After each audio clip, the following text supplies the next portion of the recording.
আর তুই টান দে আস্তে আস্তে আস্তে টান দে। তো মাথা গরম করে তারা আমি মারে দিছি স্যার।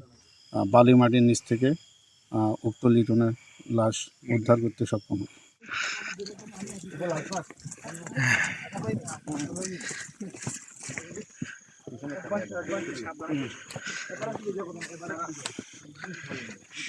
ঘাতককে সঙ্গে নিয়ে অফিসার ইনচার্জ নূর আলমের নেতৃত্বে বিপুল সংখ্যক পুলিশ পাহাড়ি এলাকা অভিযান চালিয়ে আজকে মরদেহটি উদ্ধার করবেন।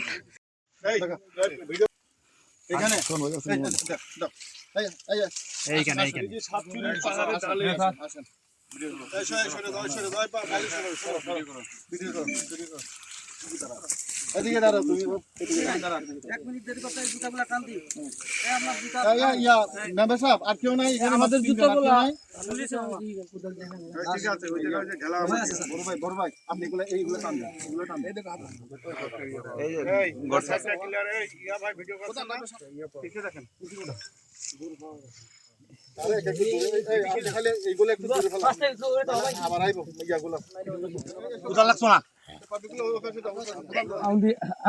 আর তুই টান দে আস্তে আস্তে আস্তে টান দে টান দে টান দে স্যার।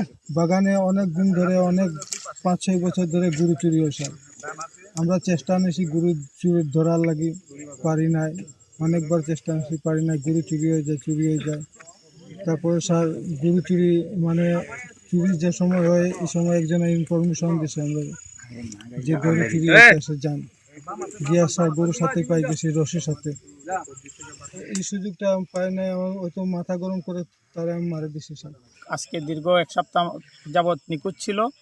তো ভিকটিমকে আসলে খুন করে ফেলা হয়। তো সোনারগাঁ থানা প্রশাসন ওসি সাহেবের নেতৃত্বে খুনিকে ধরার পর তার দেখানো মতে আমরা সোনারগাঁ থানা পুলিশের সাথে এসে এই লাশ উদ্ধার করতে আমরা সহযোগিতা করি এলাকার মানুষজন নিয়ে। নিখোঁজের সংবাদ আমাদের গতকাল আসে, আমাদের বিট অফিসার তাদেরকে পাঠাই।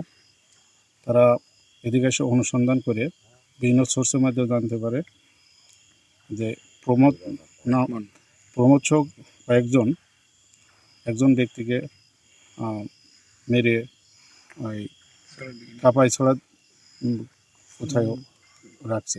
তার ভিত্তিতে প্রমোদকে গ্রেপ্তার করলে প্রমোদ হচ্ছে ঘটনার সত্যতা স্বীকার করে। তার দেখানো এবং মতে আমরা হচ্ছে ঘটনার স্থল হইতে বালি মাটির নিচ থেকে উক্ত লিটনের লাশ উদ্ধার করতে সক্ষম হয়। বান্ডেল থাকলে প্রতি সেনমানিতে টাকা বাঁচবে।